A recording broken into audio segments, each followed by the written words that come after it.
In the early 1700s, the seas of the Caribbean were ruled not by kings, but by pirates. Merchant ships carried gold, silver, sugar, and slaves across dangerous waters, and law enforcement was weak. This period would later be called the Golden Age of Piracy. Among the many pirates who sailed these waters, one name became legend: Blackbeard. His real name was Edward Teach, sometimes written as Thatch. Very little is known about his early life, but historians believe he was born in England around 1680.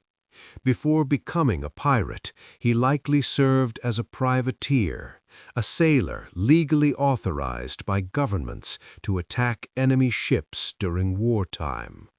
When the war ended, many privateers found themselves unemployed, but still armed, trained, and hungry for profit. Piracy became the natural next step.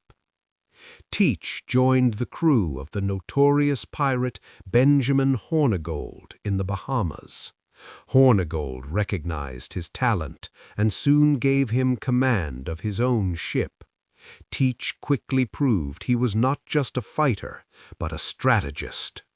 Unlike many pirates who relied purely on violence, Teach understood the power of fear. He grew a massive black beard and braided it into thick strands. Before battle, he would tie slow-burning fuses under his hat and into his beard. When lit, they produced smoke that surrounded his face like hellfire. Witnesses described him as looking like a demon emerging from the underworld. Many crews surrendered without a fight. In 1717, Teach captured a large French slave ship named La Concorde. He transformed it into a terrifying warship, renaming it Queen Anne's Revenge. He equipped it with about 40 cannons, far more than most pirate vessels. With this ship, Blackbeard became one of the most powerful pirates in the Atlantic. Part 2. Terror on the American Coast.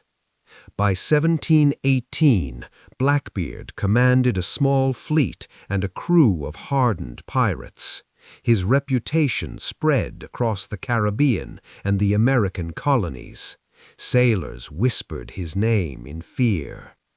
One of his boldest actions was the blockade of Charleston, South Carolina. For nearly a week, Blackbeard's ships stopped every vessel entering or leaving the port.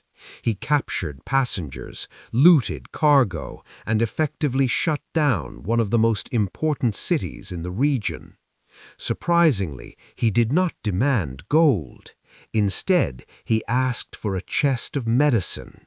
Historians believed disease was spreading among his crew, and medicine was more valuable than treasure. When the supplies arrived, he released the prisoners, after robbing them of their valuables, of course. Blackbeard preferred intimidation over bloodshed.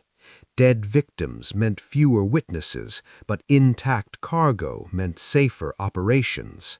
However, his success also made him a target. Governors, merchants, and naval officers could no longer ignore him. Piracy threatened trade, and trade was the bloodline of the British Empire. A manhunt began. Part 3. The Final Battle at Ocracoke. In November 1718, British authorities sent naval officer Lieutenant Robert Maynard to hunt him down. Maynard tracked him to Ocracoke Island off the coast of North Carolina. At dawn, the attack began. Blackbeard's ship ran aground in shallow water, but Maynard pressed forward in smaller vessels. Cannon fire thundered across the sea. Smoke filled the air. When the ships drew close, the battle turned into brutal hand-to-hand combat. Blackbeard fought fiercely, reportedly wielding multiple pistols and cutlasses. According to accounts, he was shot 5 times and suffered more than 20 sword wounds before finally collapsing.